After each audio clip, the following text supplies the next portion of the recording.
पंजाब सरकार वालों बिजली के 2 किलोवाट के मीटरां ते किते बिला माफ के फार्म भरन का सिलसिला शुरू है, जिस दे चलदे नवजोत सिंह सिद्धू की धर्म पत्नी नवजोत सिंह सिद्धू विधान सभा हल्का पूर्वी च पहुंचे तो इलाका वासियों के फार्म भरन का सिलसिला शुरू किया। इस दे चलदे पत्रकारां नाल गलबात करदिआं नवजोत सिंह सिद्धू के इस्तीफे देने का कारण दस्सिया। उन्होंने कहा कि नवजोत सिंह सिद्धू ने बहुत वड्डे काम अपने हल्के विच करवाए और बहुत सारे पुल भी पास करवाए, लेकिन करप्ट अधिकारियों करके वो पुल नहीं बन पाए। उन्होंने कहा कि जो सुपना नवजोत सिंह सिद्धू ने सोचा सी वो पूरा नहीं होया, जिसके चलते मजबूरन नवजोत सिंह सिद्धू को इस्तीफा देना पिया। इस नाल ही उन्होंने कहा कि हुणे नवे आए पंजाब के मुख्यमंत्री चरणजीत सिंह चन्नी बहुत ही ईमानदार लीडर हैं और जमीन नाल जुड़े हुए लीडर हैं। अगे बोलते उन्होंने कहा कि चरणजीत सिंह चन्नी की टीम च जिन्ने भी कैबिनेट मंत्री हैं सारे ही जमीन नाल जुड़े हुए मंत्री हैं और हर आम आदमी की गल सुनने वाले मंत्री हैं। उन्होंने कहा कि पंजाब विच पुलिस अधिकारी भी अजिही टीम होनी चाहिए है जो आम वर्ग के लोगों लिए काम करे। अमृतसर तो गुरप्रीत सिंह की रिपोर्ट, लाइव भारत। कार भी नवी बन गई।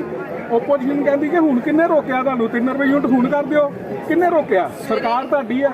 सवेरे 3 बजे तक, कल रात को 8 बजे शुरू हुई मीटिंग, सवेरे 3 बजे तक इस गल पर मीटिंग चली। बहुत सारिया थोनू लीगैलिटीज़ विच है जिहड़ियां लैनियां पैंदियां।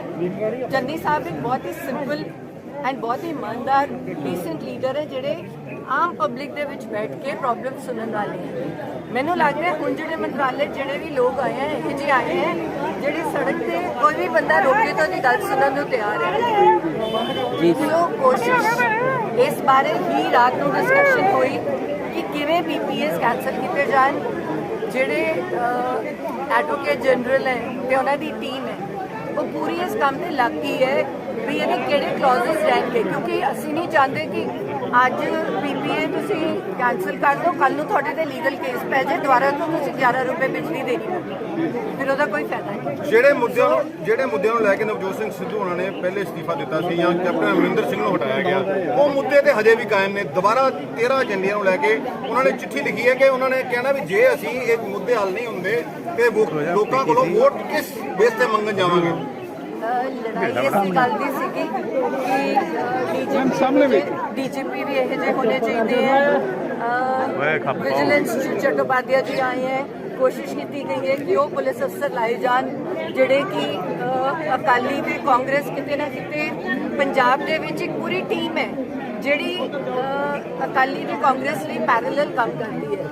सो ये डिस्कशन भी हुई कि वो सारी टीम नूं जरा साइड ते करके वो टीम आवे ਜਿਹੜੀ ਉਹਨਾਂ ਦੀਆਂ ਰੋਂਗ ਡੂਇੰਗ ਸੀ ਉਹਨਾਂ ਨੂੰ ਪੂਰੀਆਂ ਕੀਤੀਆਂ ਜਾਣ।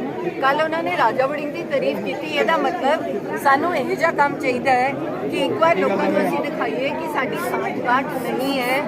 ਅਸੀਂ ਜੋ ਕੰਮ ਕਰਾਂਗੇ ਅਸੀਂ ਡਰ ਕੇ ਨਹੀਂ ਕਰਾਂਗੇ ਵੀ ਅਕਾਲੀ ਦਲ ਦੇ ਡਰ ਤੋਂ ਸਾਨੂੰ ਕੋਈ ਕੰਮ ਹੈ, ਅਸੀਂ ਉਹ ਕਰਕੇ ਦਿਖਾਵਾਂਗੇ। ਜੋ ਅਸੀਂ ਕੋਈ ਐਂਟੀ ਅਕਾਲੀ ਦਲ ਨਹੀਂ ਹਾਂ, ਪਰ ਜੋ ਉਹਨਾਂ ਨੇ ਕੰਮ ਕੀਤੇ ਉਹ ਇੰਨੇ ਜ਼ਿਆਦਾ ਗਲਤ ਸੀਗੇ ਕਿ ਲੋਕਾਂ ਨੂੰ ਸਾਡੇ ਤੇ ਵਿਸ਼ਵਾਸ ਹੋਵੇ ਕਿ ਅਸੀਂ ਸਿੱਧੇ ਰਸਤੇ ਚੱਲਣਾ ਚਾਹੁੰਦੇ ਹਾਂ। ਤੁਹਾਨੂੰ ਲੱਗਦਾ ਵਿਕਰਮ ਮਜੀਠੀਆ, ਪ੍ਰਕਾਸ਼ ਸਿੰਘ ਬਾਦਲ और ਸੁਖਬੀਰ ਬਾਦਲ ਨੂੰ ਗ੍ਰਿਫਤਾਰ ਕੀਤਾ ਜਾਣਾ ਚਾਹੀਦਾ ਇਸ ਟਾਈਮ ਤੇ? ਦੇਖੋ ਸਾਰਿਆਂ ਦੀ ਨਜ਼ਰ ਸਿੱਟ ਦੀ ਰਿਪੋਰਟ ਤੇ ਹੈਗੀ ਹੈ ਜਿਹੜੀ ਕਿ ਹਾਈ ਕੋਰਟ ਨੇ एलिगेशंस लगाइया। मैं वो रिपोर्ट पढ़ी हुई है, मैनू पता है कि वो रिपोर्ट ऐतकी भी खुलन वाली सी। 26 तरीक को तरीक पई है, जो उसका पहला पन्ना भी खुल जाता तो ਉਹਦੇ ਵਿੱਚ ਭੋਲਾ ਕੇਸ ਦੇ ਵਿੱਚ ਭੋਲਾ ਨੇ ਮਜੀਠੀਆ ਦਾ ਨਾਮ ਲਿੱਤਾ ਤੇ ਸਾਰਿਆਂ ਨੂੰ ਉਮੀਦ ਹੈ ਕਿ ਉਹਨੂੰ ਅੰਦਰ ਜਾਣਾ ਚਾਹੀਦਾ। ਲੋਕਾਂ ਨੂੰ ਕਲੀਅਰਤਾ ਹੋ ਜਾਊਗਾ ਕਿ ਡਰੱਗ ਕੇਸ ਕੌਣ ਇਨਵੋਲਡ ਹੈ, ਕੌਣ ਅੰਦਰ ਜਾਣੇ ਚਾਹੀਦੇ ਹੈ। ਬਾਕੀ हर बंदा बोलना चाहता है बट उन्होंने डर नाल नहीं बोलना। जो उन्होंने सरकार आ गई साढ़े तो झूठे बच्चे पै जाएंगे। दुख इस गल का होया कि किते ना किते साडी सरकार भी थोड़ी सुनती आई जिहड़ी कैप्टन साहब के अंदर सीगी, जिन्हां ने इन्ना विश्वास लोगों जगा नहीं पाई तो उन्होंने अगे जिहड़े बंदे लगे हुए सी जिहड़े OSD सी उन्होंने यह जे काम नहीं होने दिते जिहदे करके लोगों को साडे ते विश्वास हुंदा। चेयरमैन भी अकालियां दे बने, जिन्नियां इंपॉर्टेंट पोजीशनस हैं जिहड़ियां चोरियां चलदियां सी अकाली दल वेले उही चोरियां हेड से उही बंदे करते रहे। शक्लां उत्थे रह गईयां, नीचे वाले बंदे बदल गए। सो किते ना किते लोकां नूं फर्क नज़र किते ना किते कांग्रेस वर्कर नूं अपना काम करन दा मौका नहीं मिलिया।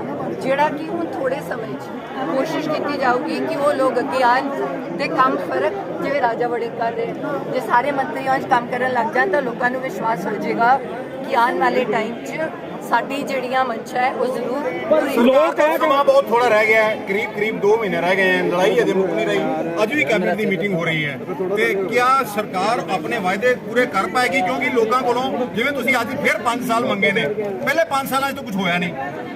ਲੋਕ ਇਹ ਵੀ ਕਹਿੰਦੇ ਨੇ ਕਿ ਨਵਜੋਤ ਸਿੰਘ ਸਿੱਧੂ ਇੱਕ ਜਿੱਦੀ ਬੱਚੇ ਵਾਂਗੂ ਜਿੱਦ ਕਰਦਾ, ਮੈਨੂੰ ਲੋਲੀਪੌਪ ਦੇ ਦਿਓ, ਮੈਨੂੰ ਟੌਫੀਆਂ ਦੇ ਦਿਓ, ਇਹੋ ਜਿਹੀਆਂ ਮੰਗਾਂ ਤੇ ਉਹ ਜਿੱਦ ਕਰ ਜੇ ਰਹੇ। ਪੰਜਾਬ ਦੇ ਭਲੇ ਲਈ लॉलीपॉप मंगने नहीं, लॉलीपॉप मंगने होंगे तो डिपार्टमेंट च रह के पैसे खांदा है ना, बैंक अकाउंट चेक कर लो, इनकम टैक्स की रेड करा दो, विजिलेंस करवा लो ते देख लो भी उन्हें की कमाई की, उन्हें अपनी जेब खाली की है। सो लड़ाई जे पॉजिटिवली होवे कि पंजाब दा भला होवे तो मैं कहनी हाँ सारा पंजाब ओही जी लड़ाई लड़े। अज जे तुसी बहस की गल करते हो तो बहस ये वाली हेल्दी कंपीटिशन होंदा है, ये लड़ाई नहीं होंदी। ਤੁਸੀਂ ਰਾਤ ਦੇ 8 ਵਜੇ ਬੈਠੇ ਹੋ, ਸਵੇਰੇ 3 ਵਜੇ ਤੱਕ ਬਹਿਸ ਕਰ ਰਹੇ ਹੋ ਕਿ ਆਪ ਕਿਉਂ ਨਹੀਂ ਪੂਰਾ ਕਰ ਸਕਦੇ। ਸਮਾਂ ਥੋੜਾ ਰਹਿ ਗਿਆ, ਫਿਰ ਤੁਸੀਂ ਵੋਟ ਮੰਗ ਰਹੇ ਹੋ, ਮੈਨੂੰ 5 ਸਾਲ ਅਗਲੇ ਤੁਸੀਂ ਫਿਰ ਮੰਗ ਰਹੇ ਹੋ, ਕਿਉਂਕਿ ਪਹਿਲੇ 5 ਸਾਲ ਸਰਕਾਰ ਨੇ ਇਸ ਤਰ੍ਹਾਂ ਹੀ ਕਰਤੇ, ਇਸ ਤਰ੍ਹਾਂ ਦੇ ਆਰੋਪ ਲੱਗ ਰਹੇ ਹਨ। ਦੇਖੋ ਅਸੀਂ ਅੰਮ੍ਰਿਤਸਰ ਈਸਟ 'ਚ ਕੰਮ ਕੀਤਾ, ਪਹਿਲੇ ਦਿਨ ਤੋਂ ਲੈ ਕੇ ਹੁਣ ਤੱਕ ਮੇਰਾ ਕੰਮ ਨਹੀਂ ਰੁਕਿਆ, ਕਿਸੇ ਵਾਰਡ 'ਚ ਨਹੀਂ ਰੁਕਿਆ। ਅਸੀਂ 100 ਕਰੋੜ ਦਿੱਤੇ, ਮੇਰੇ ਕਾਉਂਸਲਰ ਨੇ ਇਮਾਨਦਾਰੀ ਨਾਲ ਲਾਏ। ਮੈਂ ਆਪਣੀ ਸੀਟ ਤੇ ਹਰ ਕਾਉਂਸਲਰ ਨੂੰ 8-8, 10-10 ਕਰੋੜ ਰੁਪਇਆ ਮਿਲਿਆ, ਉਹਨਾਂ ਨੇ ਲਾਇਆ, ਉਹਨਾਂ ਨੇ ਕੰਮ ਕੀਤਾ, ਉਹਨਾਂ ਨੇ ਹੁਣ ਤੱਕ ਕਰ ਰਹੇ। ਅੰਮ੍ਰਿਤਸਰ ਈਸਟ ਦੇਖੀ, ਅੰਮ੍ਰਿਤਸਰ ਈਸਟ ਨੂੰ ਕੋਈ ਹੱਥ ਨਹੀਂ ਸੀ ਪਾਉਂਦਾ, ਪਰ ਇਹ ਲੋਕ ਜਿਵੇਂ ਮੇਰੇ ਨਾਲ ਅਟੈਚਡ ਨੇ, ਮੈਨੂੰ ਇਹ ਲੱਗਦਾ ਹੈ ਕਿ ਉਹਨਾਂ ਨੂੰ ਪ੍ਰੈਜ਼ੈਂਸ ਦੀ ਕਮੀ ਲੱਗੀ। ਤਾਂ ਮੈਂ ਜ਼ਰੂਰ ਇਹ ਕਹਿੰਦੀ ਹਾਂ ਕਿ ਅਗਲੀ ਵਾਰ ਇਲੈਕਸ਼ਨ ਮੈਂ ਚਾਹੂੰਗੀ ਕਿ ਮੈਂ ਇਸ ਤੁਸੀਂ ਇਸ ਹਲਕੇ ਚੋਂ ਇੱਕ ਮਿੰਟ ਪਲੀਜ਼। ਇਹ ਵੀ ਬਹੁਤ ਸਾਰੀਆਂ ਅਫਵਾਹਾਂ ਨੇ ਕਿ ਨਵਜੋਤ ਸਿੰਘ ਸਿੱਧੂ ਆਪਣਾ ਵਿਧਾਨ ਸਭਾ ਜਿਹੜਾ ਹਲਕਾ ਉਹ ਬਦਲ ਸਕਦੇ ਨੇ, ਉਹ ਪਟਿਆਲਾ ਜਾ ਸਕਦੇ ਨੇ। ਤੁਸੀਂ ਇਲੈਕਸ਼ਨ ਲੜੋਗੇ ਜਾਂ ਸਿੱਧੂ ਸਾਹਿਬ ਲੜਨਗੇ, ਔਰ ਕਿੱਥੋਂ ਲੜਨਗੇ? ਦੇਖੋ ਇਹੀ ਤਾਂ ਮੇਰੀ ਪ੍ਰੋਬਲਮ ਹੈ। ਜਦੋਂ ਅਸੀਂ ਕਾਂਗਰਸ ਚ ਆਏ ਤਾਂ ਹੀ ਸਾਨੂੰ 2 ਸੀਟਾਂ ਆਫਰ ਹੋਈਆਂ, ਉਹਦਾ ਵੀ ਮੇਰੇ ਘਰ ਵਾਲੇ ਨੇ ਮੈਨੂੰ ਲੜਨ ਨਹੀਂ ਦਿੱਤਾ। 2 ਸੀਟਾਂ ਜਦੋਂ ਕਿ ਅੰਮ੍ਰਿਤਸਰ ਈਸਟ ਤੇ ਅੱਗੇ ਲਿਖਿਆ ਹੋਇਆ ਸੀ ਡਾਕਟਰ ਨਵਜੋਤ ਸਿੱਧੂ, ਤੇ ਨਵਜੋਤ ਸਿੱਧੂ ਨੂੰ ਕਿਹਾ ਗਿਆ ਸੀ ਵੀ ਭਾਈ ਤੂੰ ਕੋਈ ਸੀਟ ਹੋਰ ਲੱਭ ਲੈ। ਉਹਨੇ ਉਦੋਂ ਵੀ ਇਹੀ ਗੱਲ ਕਹੀ ਸੀ। ਹੁਣ ਵੀ ਮੈਨੂੰ ਪਤਾ ਹੈ ਕਿ ਉਹ ਐਜ਼ ਐਮਐਲਏ ਮੈਨੂੰ ਨਹੀਂ ਲੜਨ ਦਊਗਾ, ਪਰ ਮੈਂ ਪ੍ਰੋਮਿਸ ਇਹੀ ਮੇਰਾ ਰਹੂਗਾ ਕਿ ਮੈਂ ਕੰਮ ਐਜ਼ ਐਮਐਲਏ ਹਲਕਾ ਇਹੀ ਰਹੇਗਾ, ਹਲਕਾ ਇਹੀ ਰਹੇਗਾ। ਆਪਣਾ ਪਰਿਵਾਰ ਹਲਕਾ ਫਾਈਨਲ ਇਹ 13 ਸੀਟ ਜਾਂ ਏਜੰਡੇ ਦੇ ਕੰਮ ਨਹੀਂ ਹੁੰਦਾ, ਨਵਜੋਤ ਸਿੰਘ ਸਿੱਧੂ ਉਹਨਾਂ ਦੀ ਨਹੀਂ ਸੁਣੀ ਜਾਂਦੀ, ਉਹਨਾਂ ਦਾ ਅਗਲਾ ਸਟੈਂਡ ਕੀ ਰਹੇਗਾ? देखो ये तो वही दस सकते हैं, पर मैं 100% श्योर हूँ कि ये जरूर प्रवान होएगा, क्योंकि जिन्ने भी हुन मंत्री हैं वो सारे मंत्री इसे गल से अड़े हुए हैं कि वो 13 पॉइंट एजेंडा सारा पूरा होना चाहिए। राहुल जी भी क्लियर कर चुके हैं कि ये थोड़ा 13 पॉइंट एजेंडा पूरा होना चाहिए। जो अगे क्या गया है पुलिस वालियां नूं वो भी यही क्या गया है भी ड्रग्स ते कंट्रोल चाहिए, लोगों की सेफ्टी चाहिए है, सरकारी काम चाहिए है। सो थोड़ा हौली हौली दिख भी रहे थे दिखा बीएसएफ के शेखर ने सीएम चन्नी ने केंद्र सरकार को चिट्ठी लिखी, क्या उसका माना जाए? देखो मुझे नहीं पता कि उन्होंने चिट्ठी लिखी थी कि नहीं लिखी थी। कई बारी इंसान के दिमाग में कोई और बात होती है। बंदा सोचता है कि पंजाब में बहुत ज़्यादा ड्रग्स का मुद्दा है, तो शायद पंजाब पुलिस नहीं कंट्रोल कर पा रही और इसीलिए ड्रग्स इतने साल तक लटकते रहे, तो शायद बीएसएफ साथ कोऑर्डिनेट करके इन ड्रग्स को कंट्रोल कर सके।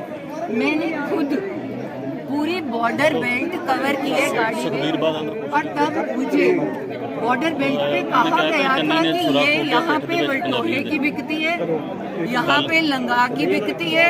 बॉर्डर पे लोग नाम लेके बताते हैं कि यहाँ पे इस बंदे की आती है। गुरदासपुर में लोगों ने इतने बड़े बड़े कड़ाहे दिखाए जिसमें सोना पिघलता है, और उन्होंने कहा जी बॉर्डर से वहाँ से आता है, वहाँ पे मोहर लगी होती है पाकिस्तान की या दूसरी कंट्री की, यहाँ पे कड़ाहे में सोना आता है, सोना पिघल जाता है और सोना पैदा हो जाता है। तो अभी तक हम उसको पकड़ नहीं सके। तो इंसान ये सोचता है कि जो भी हो भला हो, मेरे स्टेट का भला हो। तुम सेंट्रल गवर्नमेंट से अलग होके कोई काम नहीं कर सकते। ऑलवेज बेटर होता है कि सेंटर और स्टेट सुखबीर इकट्ठे होके काम करें, पर नशा पंजाब से दूर होना चाहिए। मैडम सुखबीर सवाल है जी, क्या 13 एजेंडे जो प्रोग्राम दिया गया है वो अगर पूरा नहीं होता तो नवजोत सिंह सिद्धू का स्टैंड क्या रहेगा? क्योंकि जब से मंत्रिमंडल में बदलाव हुआ है, ये आरोप लगते हैं कि जो मंत्रिमंडल में शामिल लोग हैं उनकी सांठगांठ है। ये खुद नवजोत सिंह सिद्धू भी एक बार ये मुद्दा उठा चुके हैं।